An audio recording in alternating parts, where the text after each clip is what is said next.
Biological effects of radiation. This is where we're going to see the results of the different alpha, beta, and gamma radiation and the effects that it has on our bodies or biological tissue. So some of them that we're familiar with are X-rays, which we use to take pictures of broken bones and images of soft tissue. But there are ways to protect ourselves against these things. Some of the other things where we see radiations is in, for example, the Chernobyl meltdown of the nuclear reactors in Russia, or the most famous one would be the World War II atomic bombing in Hiroshima and Nagasaki. So there's different variables that come into play. Some of them are the amount of energy of radiation. So the more energy that the radiation has, the more hazardous that it is. And so when we're talking about energy, we're talking about energy of the photons, because photons are the packets of energy, and they actually can cause genetic damage, altering the DNA and leading to development of cancers. And this is a proven fact that they have seen from Hiroshima and Nagasaki, was the increased incidence of thyroid cancers in Japanese people, and it's a direct correlation between the dropping of the atomic bomb and then the increase of these cancers. Another factor is the amount of exposure to radiation. So if you are exposed to too often or to too large of doses, it can be absorbed by the biological tissue. And so there is a formula that the people in the medical field or in the scientific field use for that, the amount of radiation produced in a given period of time. And activity depends on the stability and the amount of radioactive substance. So now some of you may have had radioactive dye injected into your body because they want to look at the blood system in your body, or they want to look at nerve systems in your body, or whatever it is that they're wanting to look at, that they need to see a more active functioning movement. Also, there are small amounts of harmful radiation versus large amounts of low risk radiation always come into effect. And so it's okay to have an X-ray. We have X-rays when we go in for the dental office. We have X-rays when we go into a medical situation. But one of the things that they're going to pay attention to is the number of X-rays that you're having.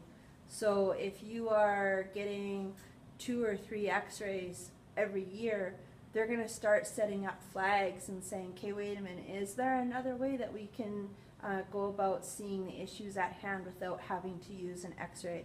Because they want to minimize the amount of radiation that you're exposed to.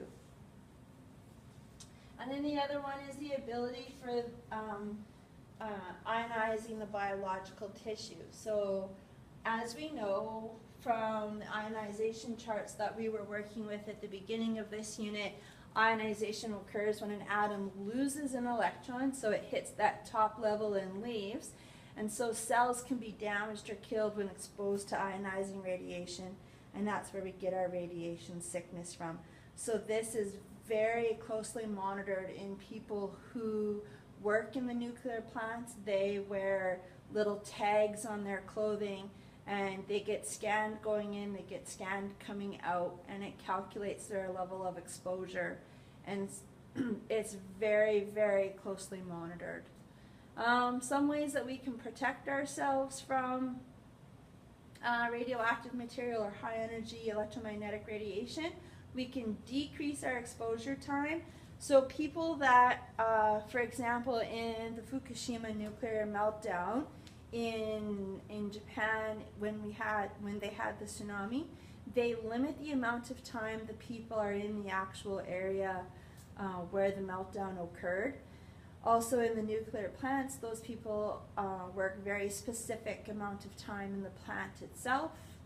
Another way to minimize your exposure is to increase the distance between yourself and the radioactive material. And the third one is to increase the shielding used. And we're going to look at what kind of shielding can be used with the different types of radiation.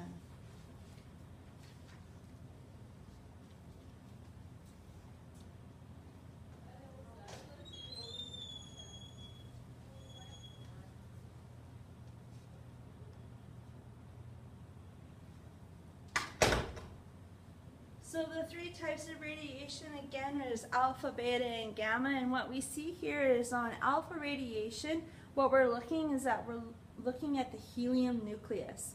And so this level of radiation is able to penetrate such as paper, but it wouldn't be able to penetrate our skin. So this is a relatively low hazard for us. It's got a very high ionization ability. It's very easy for helium to lose that electron in its outer valence shell, but it's very low unless you ingest it.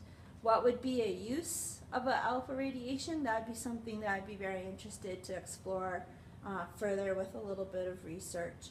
Probably there would be a medical use for that. Swallowing a pill so that they can track the movement, maybe.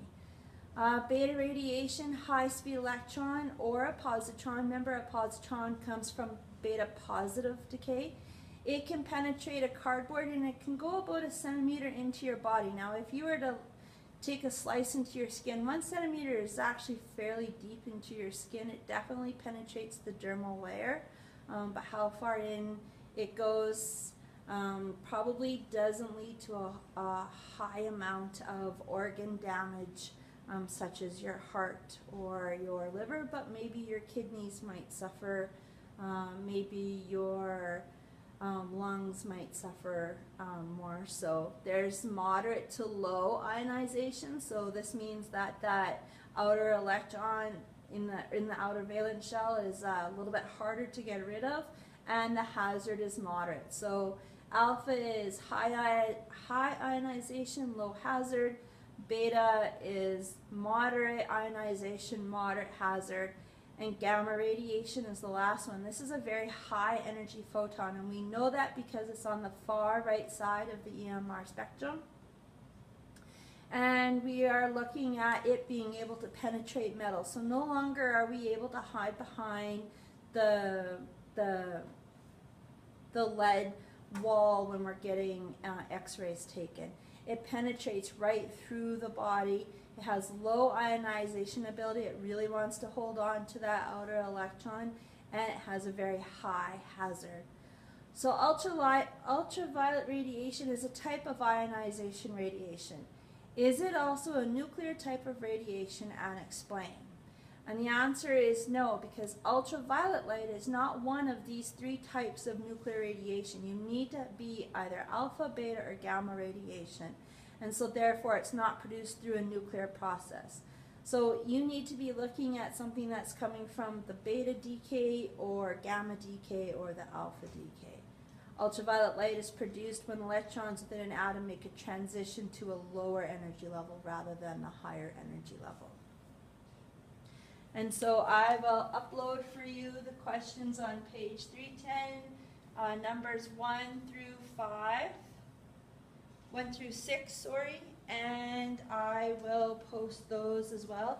These are theory questions. These ones would be ones that you would find in multiple choice, and they're looking at your ability to reason and understand the different levels of ionization in relation to the levels of hazard. So knowing that alpha radiation is high ionization, low hazard, beta radiation is moderate ionization, moderate hazard, and gamma radiation is low ionization, high hazard.